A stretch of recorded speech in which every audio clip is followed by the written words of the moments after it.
Hey, Conscious Mothers, it's Honor here from Awakened Motherhood. And today we're launching the 3-part workshop that I came in yesterday and told you about. So I hope you guys are going to join me for this. If you're watching back, then know that we're going to do this over 3 days' time. So over the next 2 days, we're going to cover 3 different points, 3 different topics under the umbrella of things that you might be doing that are ultimately hurting you and harming your marriage. And the title of this workshop is 3 big mistakes that women make that crash their marriages and divide their families. And the reason why that title is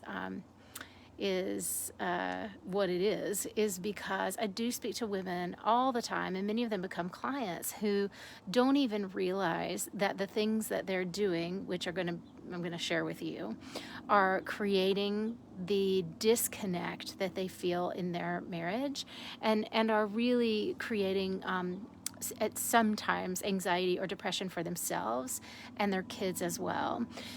And so because you might be doing these things and it might not be in your awareness, the impact of them, the purpose of this workshop is to help you create new outcomes in your life, to help you realize if you need to reach out for help, if there's something that you need to change or want to change and don't know how to do that on your own, then there might be something for you here, and we can talk about what that is.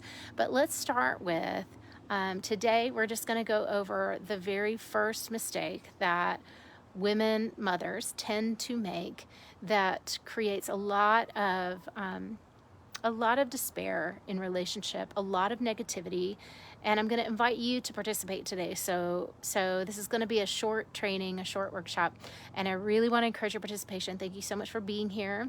Thank you for showing up. Thank you for inviting your friends too. It's so important that we really increase the circle of mothers who need help, so that they have resources that they can access. So please do keep increasing this circle by adding your friends, by inviting them to this community.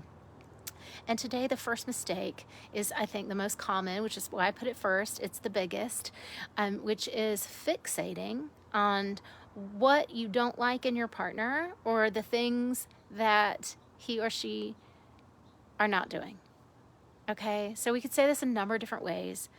I'm just going to simplify it to say that the mistake that most women make is they fixate, meaning you look at, you see, you think about, you talk about, you vent about, you dream about, you perseverate on all of the things that your partner is doing that don't work for you, that are not okay with you, that you really want to change, that you are overwhelmed by, that you didn't ask for, you didn't sign up for, right? There are a lot of those things, for sure. And I'm just going to keep this conversation really real. So let's start out by hearing from you.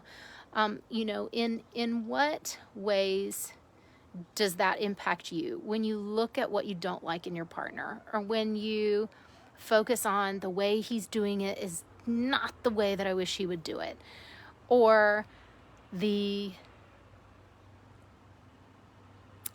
parenting there, it's just hurting the kids.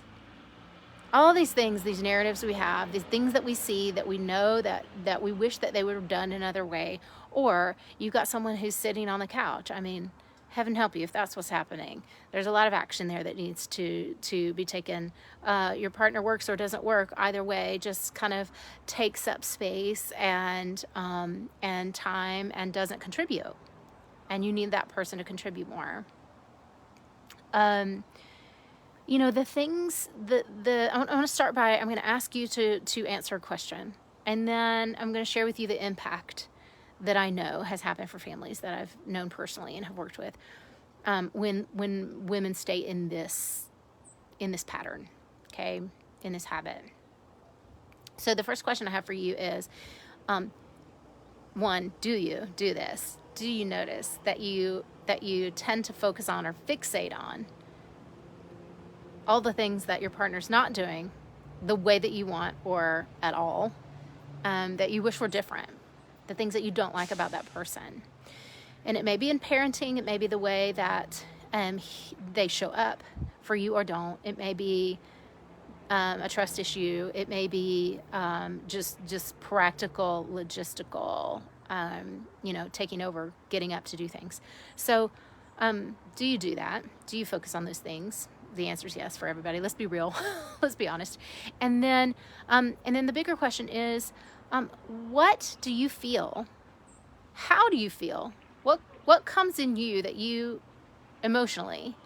What do you feel when you focus on those things? When you fixate on those things? And an example, you walk past the sink full of dishes for the millionth time this week, and you have the thought like, I cannot believe that no one else is doing these but me. Or what is wrong with him that he's sitting on his phone and I'm doing this? And so, or you sometimes you have a helpful partner and it's the way they do the dishes isn't okay, or the way they load the dishwasher like they've never seen it before is like just mind blowing, frustrating. So frustrated. Thank you, Suzanne. Hi, Suzanne. Thank you, Amy. Frustrated, annoyed, right? How about irritated? What else do you feel? Go deeper. What do you feel when you stay in frustration? What do you feel when you stay in anger? What do you feel when you stay in hopelessness? What happens to your energy level? What happens when you stay in that story and live that story? I'm so mad I have to do it all myself. I feel so unsupported. Okay? Story. What happens? What do those stories do to us? So I want you to really notice and challenge yourself to notice, like, where does your energy go? What happens to your energy levels? What happens to your excitement for life and living your purpose? How much potential do you have to create, to work out, to laugh? None, because you're mad.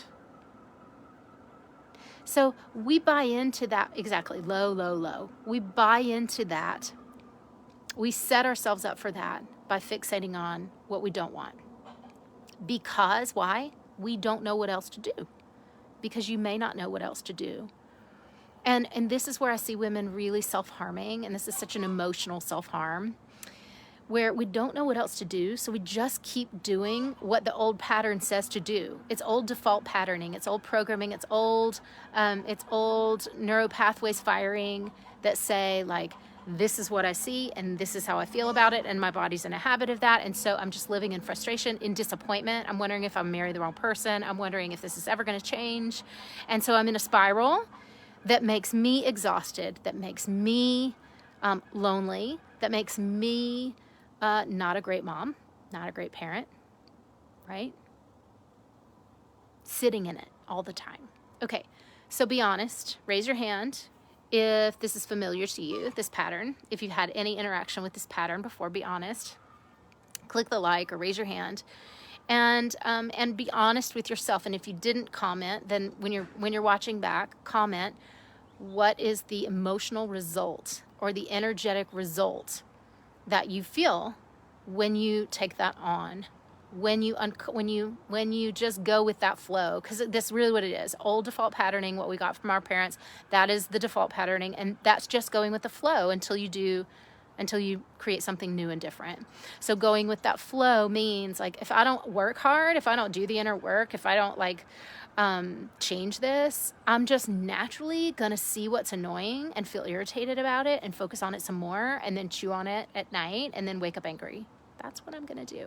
Okay, so this is the number one biggest reason I see that women are miserable in their marriages, to the point where they will break up a family, spend 50% of the time away from their kids. Because do you know the impact of focusing on what you don't like in your partner?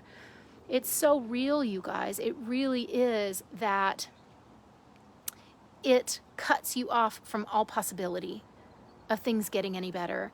It really isolates you in negativity, meaning your partner, your spouse, your husband, or maybe your wife feels useless. I see this with men, in hetero couples all the time. A guy will feel helpless. He will feel useless. He will feel, well, my help is no good here anyway because I just get criticized, so I better just fine, I'll just give up. I'll just look at my phone. You know, I don't parent to your standards anyway, so forget it. You do it. And then there are those partners who don't give up that easily, who do continue to insert themselves, and then there's conflict. And then there's power struggle. Your partner may not sort of like lay down quietly, but there are going to be struggles, fights, arguments, and you're putting that negativity then into like the water everyone drinks in the house, right?